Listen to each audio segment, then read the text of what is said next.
ini lagu Katak Lompat. Tapi secara kreatifnya kita nak bagi dia satu yang orang kata satu nafas baru lah, supaya dia bunyi dia lebih gah, lebih apa. Kita cuba style 008. Style 008. Style 008. Lepas tu voice sama je lah voice. Sebab apa kita nak pakaikan chord. Sebab piano ni memang sesuai untuk chord. Tempo dia ambil 125. Ya. Jadi sekarang ni kita tengok kali pertama sesuai tak suara awak. Kita cuba ubah nanti Jadi dengar tu intro.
Jangan dulu.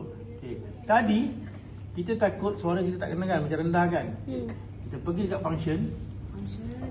Lepas tu kita pergi dekat transpose. Tadi awak rasa rendah ke tinggi? Rendah. Okey, kita naikkan 2. Kita test. Jadi okey, jaga. Jaga. Pastikan dia main A. Buat sekali lagi.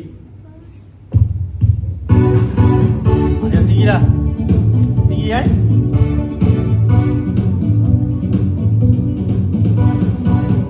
Jadi terpulang pada awak nak cari tarik.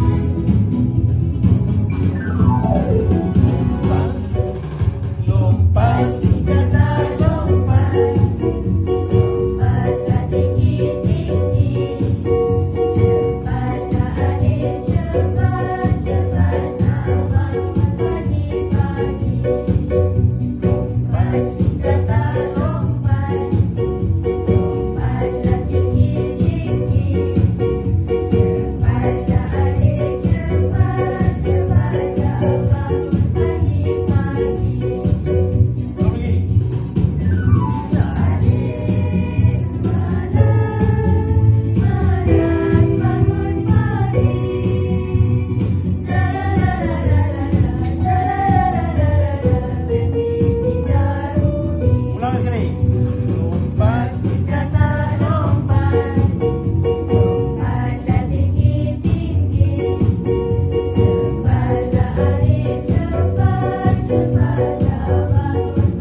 Sekarang kita akan try lagu Katak Lompat.